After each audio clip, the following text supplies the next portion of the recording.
What we're going to talk about is nutrition and the effect on behavior, primarily brain function. And this is a wide open field. We're learning a lot of things about nutrition that before were only guessed at. And one of the really exciting things is the effect of nutrition on genetics. We're finding that nutrition can control whether genes are operative or non-operative. In other words, they're on or off. And we're finding that you can, early in the stages of development, alter a child's and the mother's nutrition, and you can affect the child's life from then on, either negatively or positively. Reducing breast cancer risk is something that's found recently. Reducing hypertension as an adult by what you do and feed your child as even in utero. But we're going to concentrate here on the effect of nutrition on brain function and particularly people's behavior. Now, we know that the brain uses a tremendous amount of energy. The brain is the only part of the body whose metabolism and function never completely rest. The brain's metabolism never slows down significantly. If you give massive dose of phenobarbital and put people in an extremely deep coma where you have to control their respiration, you can only reduce the brain's metabolism 50% doing that. So people that are in deep, deep comas still have pretty high metabolism inside of their brain. And because the brain is metabolizing these nutrients so rapidly, you produce a lot of free radicals and lipid peroxidation products. That means you start oxidizing the different parts of the brain, which is harmful. And now we're beginning to realize that almost all neurological conditions somehow come back to that. Whether it's Alzheimer's disease, Parkinson's disease, Lou Gehrig's disease, all these diseases are characterized by high free radical generation, high process of lipid peroxidation, which begins to destroy the structure of the brain, its connections, the cells, alters the mitochondria and the DNA. And the effect of that is that unless you replace those damaged parts, the brain function begins to fall off more and more. And we know that the effect on the brain is not uniform. Some parts of the brain are more sensitive than other parts. Just to give you an example of how metabolically active the brain is, the brain consumes 20% of all the oxygen in the blood, 25% of all the glucose in the blood, and yet it's only 2% of the weight of the body. So it is an enormous metabolic factory going on in all of these cells inside of the brain. The other thing that's important to remember, just like all parts of your body, is the brain is constantly being replaced. Every component in the brain is replaced. Some take years, some take decades, but we're finding out that some of the most important components, primarily the omega-3 fatty acid like DHA, is replaced very, very rapidly within about 2 weeks. And what this means is if you're deficient in it, your brain begins to change its structure very quickly so that the brain cannot function because one of its vital components is missing, and it only takes about 2 weeks of deficiency to produce that. Now, one of the first hints that there might be a connection between what you eat and your behavior was by Dr. George Gould back in 1910. So we see this is not completely new. And then we see in 1935 it was found that hypoglycemia, low blood sugar, could mimic many of the serious neurological and psychological conditions like anxiety, neurosis, hysteria, neurasthenia, and even psychosis could be imitated by people becoming hypoglycemic. And then in 1973, Dr. Wendell and Beebe found that there was a 74% incidence of hypoglycemia in people who had schizophrenia, the type of schizophrenia associated with anxiety. In other words, a very hyperactive schizophrenic. Almost three-quarters of them were hypoglycemic. And we'll see what that does.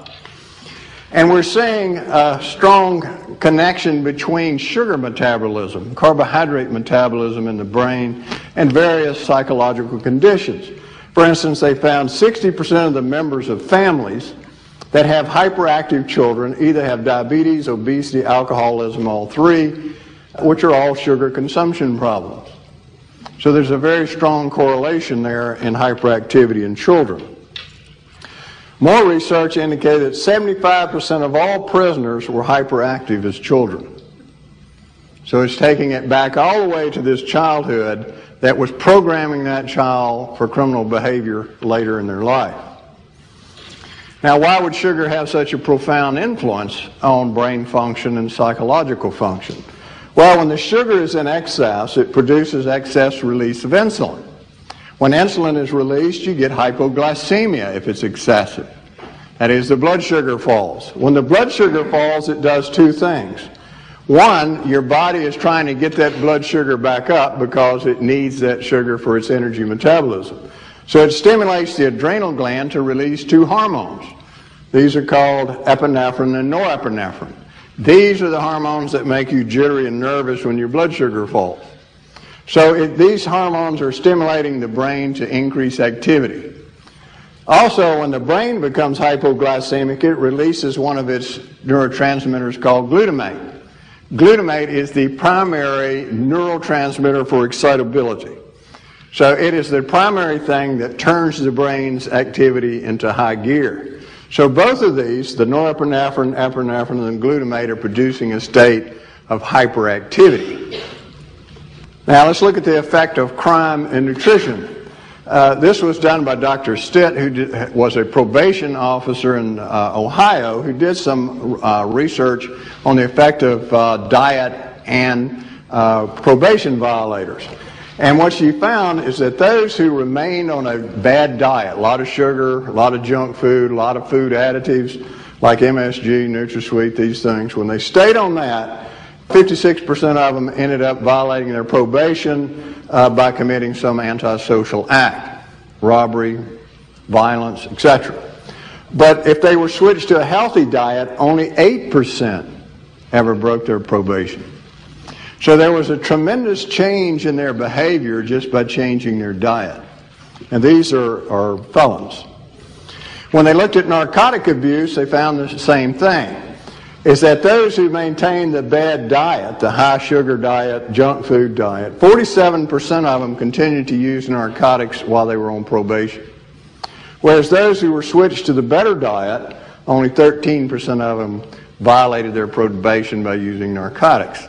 So it's a rather profound effect. It's not a minor effect. They also coincidentally found there was a dramatic reduction in suicides. So there was a strong correlation between this high sugar, high junk food diet and suicidal behavior. Now, the Alabama prison system also did the similar study.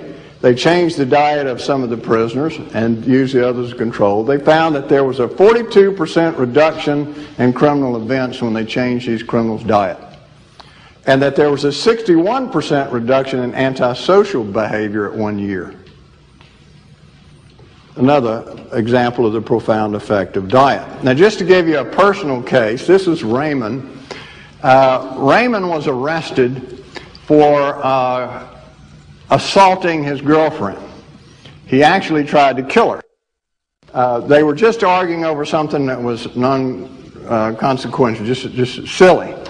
But he flew into a rage, pulled his .357 Magnum, grabbed her, put it up to her head to shoot her, and she knocked it out of the way with her hand, and he shot through her hand. She wouldn't file charges against him, but the state charged him with firing a weapon inside the city limits, so they arrested him. Well, Dr. Stitt went back and looked at his history, and what she found out is that age 4, his mother said he had these weak spells when he was playing, and he gets so weak he couldn't hardly play any longer. She'd give him a little sugar, and then he would get back into his full activity and be fine until his blood sugar fell again, and it kept repeating. At age 13, she noticed there was radical mood swings and that his grades were beginning to fail. And he would have violent outbursts. This was coincident with his falling blood sugar. And at age 23, he attempts murder on his girlfriend. So she took him while he was on parole and put him on a special diet. His diet before consisted of junk foods, donuts, pastry, candy, and coffee, which is a lot of people's diet, particularly young people.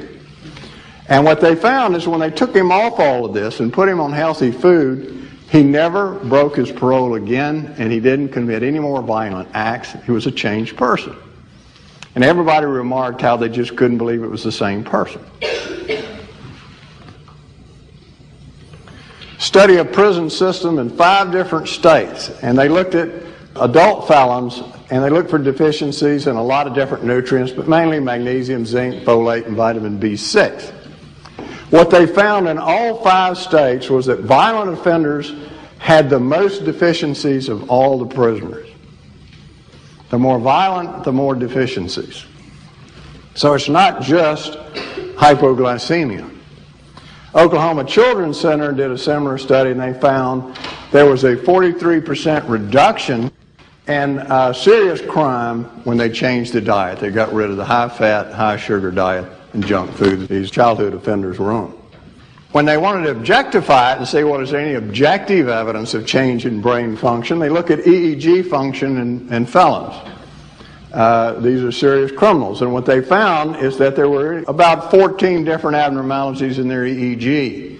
When they switched their diet, it went from 14 to 2 abnormalities. So the EEG improved considerably, and one child went from 6 to 0 abnormalities with giving a simple vitamin.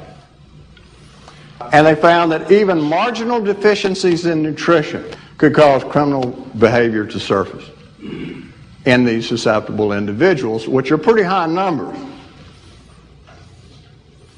Selenium is one of the things we find that has a lot to do with brain function. There's a lot of new studies on selenium and brain function. Before, we thought selenium mainly had to do with things like antioxidant activity. We thought it was for the health of the liver and the heart. Now we understand that actually it has things to do with the functioning of the brain itself, particularly behavior. We find that deficiencies in selenium are commonly associated with depression and periods of confusion, and that when you elevate the selenium intake, there was a significant improvement in people's mood. And newer studies have shown that it does indeed play a major role in how the brain functions. So deficiency is very detrimental to the brain. Now, all right, let's look at one of the major offenders, and that's sugar consumption. In 1900, Americans consumed about 4 pounds of sugar a year. That's not very much sugar. Now they consume about 129 pounds a year, a 2,500% increase in sugar consumption. So we've seen multiple large studies, well-controlled studies, that the amount of sugar in your diet has direct activity in terms of your criminal behavior, your propensity to violent acts, and to antisocial behavior. And we're consuming more than ever. 57% of this sugar comes from processed foods. It's not putting a spoon of sugar in your coffee. It's hidden in your foods, particularly processed foods. The leading source of all sugar in the American diet is fruit juices and sodas. 43% of all the sugar is coming from those two sources. And if you go anywhere, there's young people, they're drinking sodas. But you think, from what people say, it's mostly young people. Because if you look at the ads from Coca-Cola and Pepsi, they're all targeted at the young. And what do mothers do when their babies get old enough to start giving them some table food and juice? They give them apple juice, which is about one of those little cardboard containers. It's 35 grams of sugar. Orange juice, all the berry juices are extremely high in sugar. So you start your child out early in life getting used to this high sugar intake. Now, since 1974, the consumption of sodas has doubled. So we're drinking more soft drinks than ever before. Teenagers are drinking an equivalent of 54 teaspoons of sugar a day, just from the sodas. The nutritionists say that your limit should be 10 teaspoons a day. So they're consuming about 5 times more than that. And of course, some are 10 times that. You have these great big drinks that you get at McDonald's, and they think nothing of drinking them. That's the thing to do. If you're thirsty, you drink something that has sugar in it. Study from UNC at Chapel Hill They looked at adults aged 49 to 50 and found that they increased their intake of soft drink consumption 250%. So it's not just the young people. And ironically, when they looked at those over age 60, they had increased it 300%. Well, metabolically, we know when you consume a lot of sugar, what it does is it dramatically increases the free radical generation in your brain. And it produces cross-linking of the proteins in all of your cells that dramatically increases the damaging effect of these free radicals. The bottom line is it makes every cell in your body age much, much faster, particularly brain cells. People who consume a lot of calories, particularly in sugar, their incidence of Alzheimer's disease is about 6 times higher than everybody else's. So your caloric intake, particularly in sugar, has more to do with Alzheimer's disease than a lot of things that people think are related. It's estimated that 50% of the population in the United States has reactive hypoglycemia. What this means is if you eat something with sugar or drink something with sugar, your blood sugar will fall dramatically because of an oversecretion of insulin. It gets so low, you start getting these symptoms of being very anxious, angry, trembly, weak, where you feel like you just have to hurry up and eat something with sugar in it, or you're going to pass out. And some people do pass out and have seizures, and some people die from reactive hypoglycemia. And again, it goes back to sugar, stimulates insulin release, which causes hypoglycemia, which stimulates the adrenal glands to secrete cortisol, epinephrine, norepinephrine, makes the brain secrete glutamate, the excitotoxin, and all of this results in hyperactive behavior. But it also results in permanent brain damage. Now, numerous studies have shown there is a close correlation between alcohol abuse, hypoglycemia, and criminal behavior. If you look at the most violent felons in prison, most of them are hypoglycemic, most of them are alcohol abusers. And we know that the violent felons, when they drink alcohol, their blood sugar falls tremendously. They're getting a hyper-reactive effect from the alcohol. And I remember a young man in my practice one time came in and he had lost all the vision and half of his visual field. He couldn't see anything on one side. And what happened is he was drinking, his blood sugar fell, it fell so low he went into a coma, and he had a stroke on one side of his brain in the visual portion of his brain.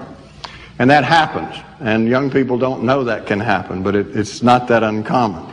You can have seizures and you can die during these spells. An interesting correlation between alcoholism and hypoglycemia. In the study, they found 97% of alcoholics were hypoglycemic, compared to 18% for the control. And the reason the alcoholic continues to drink alcohol is because the alcohol is a source of tremendous energy. And so when their blood sugar falls, they drink the alcohol, they feel better, and their blood sugar falls again, they drink more alcohol, and it's just an unending cycle. Now, this is what happens when you treat the hypoglycemia. They found that if they treated the hypoglycemia, 71% of alcoholics became sober. Alcoholics Anonymous' best rate is only 25%. So correcting one condition corrected another condition.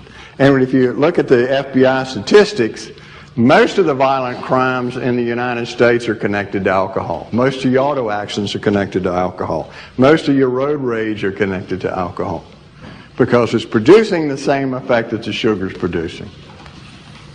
Now, the most aggressive effects of this is in people who have abnormalities of the temporal lobe of the brain.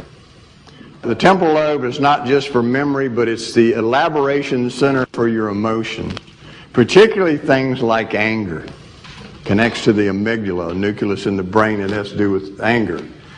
And we find that if people with temporal lobe dysfunction become hypoglycemic, they become enraged. These are the people who have road rage. These are the people who, in a moment of anger, stomp somebody to death, or picks up a knife and stabs somebody to death, just out of the blue, for things that are so minor most of us would just shrug it off, but they don't. Because it triggers their temporal lobe, their anger centers in their temporal lobe, and they lose all control. We call it the discontrolled syndrome. And working in emergency rooms for many, many years, I can tell you, all the alcoholics I saw come in, some of the most violent people were the alcoholics. And it would take everybody in the emergency room to hold them down. They had tremendous strength, and they were like enraged animals. And that's why you see these things, a road rage, that when you hear about it, you think, how could someone do that?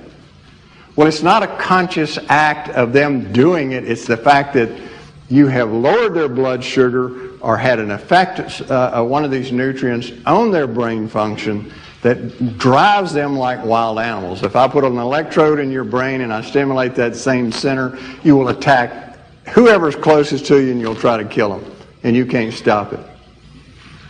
So this is the effect that nutrition can have.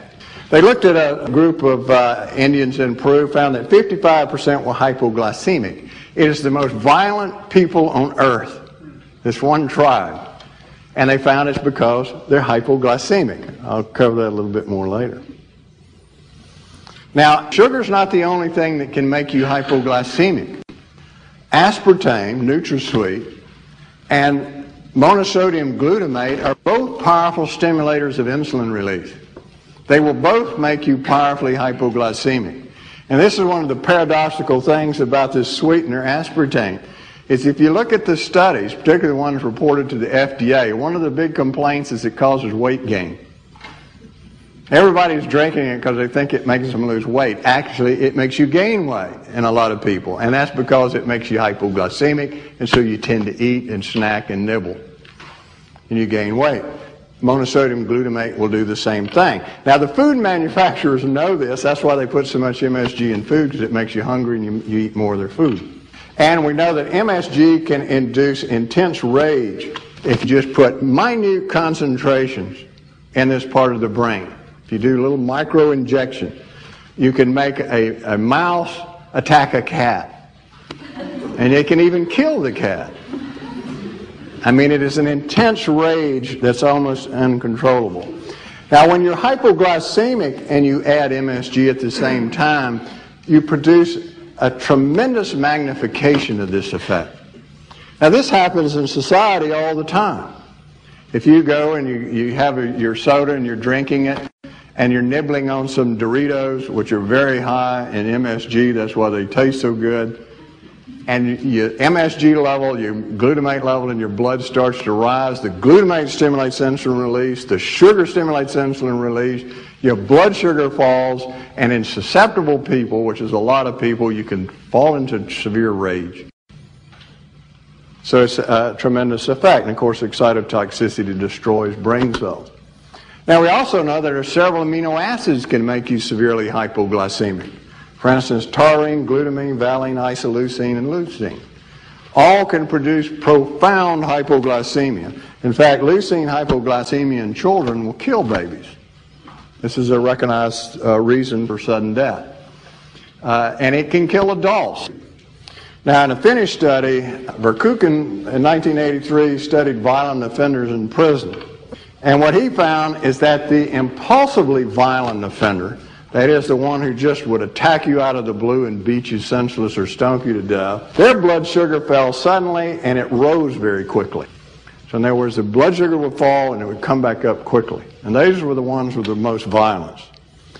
And the antisocial offender, that is the guy who's going to steal and shoplift, but not necessarily violent, his blood sugar would fall, but then there was a slow rise coming back up. And we know that it's changes in blood sugar that can produce dramatic alterations in brain function and cause these antisocial behaviors. In fact, there were even cases in which we found people would become kleptomaniacs because of high sugar intake. There was an interesting case of a woman who was going to stores stealing like crazy. She got arrested. They found out she was a reactive hypoglycemic. They corrected it, and she never had any more problem with that again. So you can get some rather bizarre behaviors from this. Dr. Ron Prinz at the University of Florida in 1980 was the first to study behavioral effects systematically in children to see what it would do to children. And he found that children were eating about 40% of their calories as sugar. And when he looked at the highest sugar consumers, the top 25% of these children, found that they had poor measures on attentiveness. That is, they were very hyperactive. These are the kids that are bouncing off the wall. They would go and put on Ritalin. Dr. Jane Goldman, University of Connecticut, 1986. She looked at something interesting. She gave the amount of sugar that's equal to what's found in a Coke and found that mental performance by 30 minutes had significantly declined. It had maximized at an hour, and that the people drinking the Coke made twice as many mistakes in a test than those who were not drinking Coke. So sugar consumption also has a lot to do with how well you can think.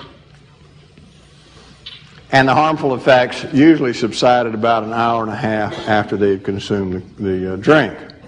Now, Judith Wertman, and her husband is a neuroscientist, works mainly with nutrition of the brain at MIT, found there's a strong correlation between sugar intake, behavior, brain, and serotonin function. Well, all these drugs, what we call SSRI drugs, they're the drugs that regulate and make your brain serotonin level go up. Well, unfortunately, in some people, they'll make the serotonin level go down, and these people will commit suicide or they'll commit murder. And these are when they looked at all these kids killing people at different schools around the country, like Columbine, all of them were taking these SSRI medications, every one of them. So you were making child killers by lowering the serotonin inadvertently, thinking you were going to raise it. Well, we know that serotonin levels is correlated with carbohydrate levels. And you can create killer mice, like I was talking about, just by lowering brain serotonin levels. And again, looking at the Qualla Indians in the Andes of Peru, they found that the very aggressive ones, and these are people committing rapes and murders, it was a very violent village. 55% of them were hypoglycemic, and almost always the one that was doing the killing and the raping and the murdering and such were the ones that were most hypoglycemic. Their main diet was potatoes. Well, potatoes is a very powerful hypoglycemic. And how many of you sit around eating potato chips? Potato chips are powerfully hypoglycemic. It's like eating sugar. This may be why the Irish are so mean sometimes. And when they looked at the docile males that lived in the same village, they had normal blood sugars. Egger and Carter, this is a famous study in 1985, looked at 76 hyperactive children and placed them on the low-carbohydrate diet, which also eliminated many of the food dyes. And when they did, they found that 82% of the children improved on this new diet, and 28% actually returned completely to normal. These were children that were very hard to control. The highest reaction in terms of the dyes was yellow dye number 5, which is tartrazine, and sodium benzoate, which are very common food additives. The most commonly reactive foods were soybeans, and we're in a soy craze in this country. You got to have soy milk, soy this, soy that, and they think it prevents all these diseases. And it doesn't. Cow's milk, 64%, and chocolate, 59%. So the most reactive food was the soybean, which in this country we're feeding the baby soybean, we're feeding the mother's soybean. Everybody is consuming soy products. This was an interesting study. They looked at college males. And before they enrolled them in the study, they checked them, make sure they didn't have any pre-existing psychiatric history, no drug use, and no medical conditions that might affect the outcome of the study. And what they did is they gave them a questionnaire, and you could answer it in certain ways that would be aggressive or other ways that would be more passive. And they found, almost without exception, there was a strong relationship between aggressive type answers and their existence of hypoglycemia. And as we said, serotonin regulates the brain's ability to resist aggressive acts. It's a more calming neurotransmitter, and it's the transmitter most connected with depression and suicide. When it's low, you have high suicide rates. When it's low, you have high depression. When it's low, you have high aggression. Corn is very low in the precursor amino acid that is turned into serotonin in your brain. It's called tryptophan. It's very low in cornflakes, cornstarch, corn flour, all these corn products. And so if you're eating a high diet in corn products, your ability of your brain to make this serotonin is significantly reduced. You're more likely to suffer from depression, suicidal tendencies. Tyrosine is the precursor amino acid for neurotransmitter epinephrine, norepinephrine. Dopamine in the brain. Dopamine has to do with motivation. Epinephrine, norepinephrine has to do with attention, so that you can pay attention and concentrate on things.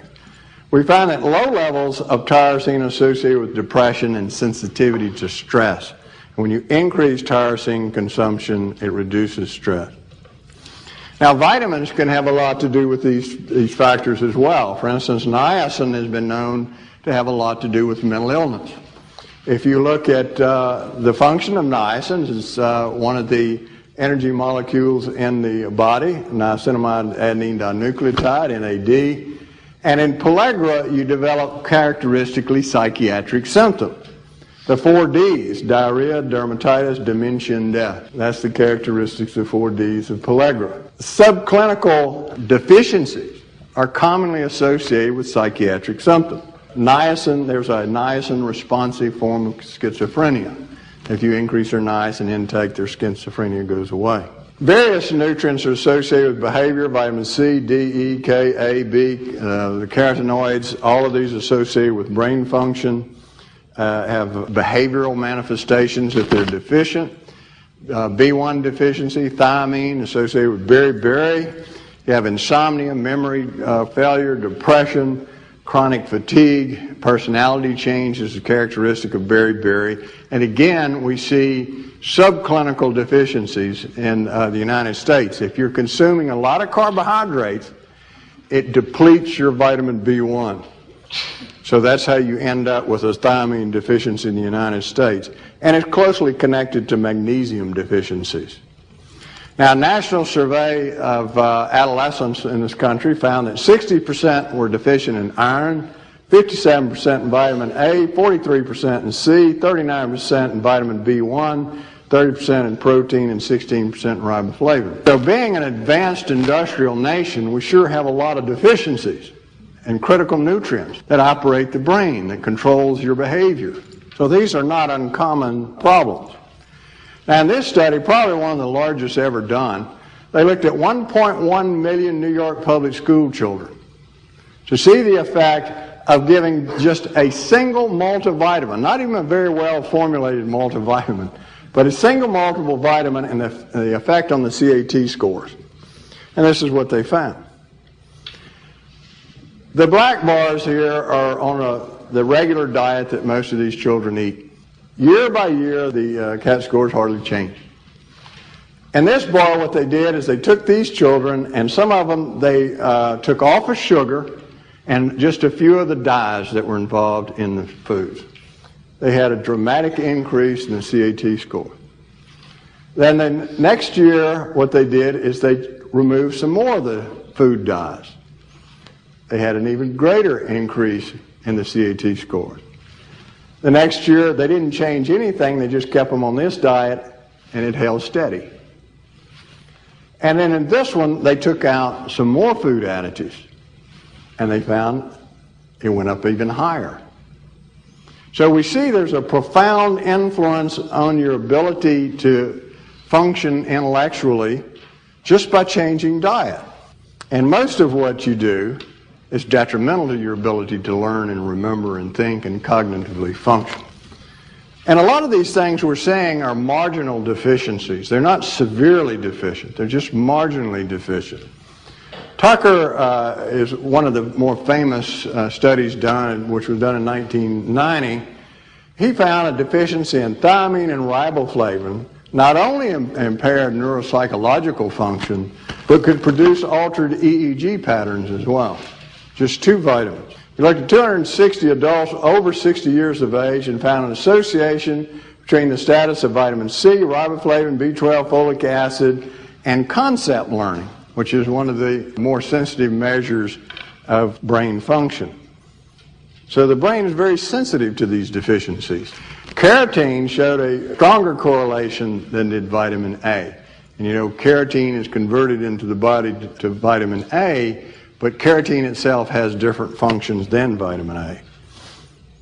Now, this is something that a lot of people don't think about, and physicians know almost nothing about, and that's food allergies affecting the brain. We call them brain allergies. And a lot more people are allergic to foods than know it, because you generally think, well, if I'm allergic to a food, it's going to give me stomach cramps or swell up or itch. But most food allergies have subtle symptoms. Some have purely neurological symptoms. Now, what happens is when you're eating these foods that you're allergic to, they enter your bloodstream as whole food components, which they're not supposed to do. And that's because there's little holes in your GI tract. When these food components get into your blood, your immune system recognizes it and you get an immune reaction. And that intense immune reaction also goes on in the brain. So that the brain's immune system is also activated. It releases toxic components, including glutamate, and that's what causes the neurological dysfunction. And you can get all kinds of symptoms from food-triggered immune reactions. Lethargy, stupor, disorientation, paranoia, delusions, hallucinations, agitation, rage, panic attacks, criminal behavior, and even seizures. And one of the interesting connections with food allergies is schizophrenia. I met a researcher from Sweden, and he was doing some primary research in this, which was very interesting. And they found that schizophrenics, 88% were allergic to wheat, 60% to milk, 50% to corn, 100% of them are allergic to either gliadin or gluten, which is added to breads and pastries and stuff. It's in almost all the breads. It's part of the wheat product. All of them are allergic to gluten and gliadin. So what he did is, in this big psychiatric hospital, he took one group of schizophrenics and he put them on a diet completely free of gliadin and gluten. Almost all of them returned completely to normal. And as long as they avoided gliadin and gluten, they were normal. When they got back on it, even a small amount of it, they were fully schizophrenic again and had to be hospitalized. Case after case after case. So that shows that this can have a terrible effect on brain function and could end up in a mental institute. Now, ironically, food allergies often make you crave the very food you're allergic to. So you see people allergic to a food, and that's what they want to eat. They'll eat it and eat it and eat it, and of course, every time they do, they get sick. And I don't know how many people we've had that complained of unable to think and cloudy thinking, and you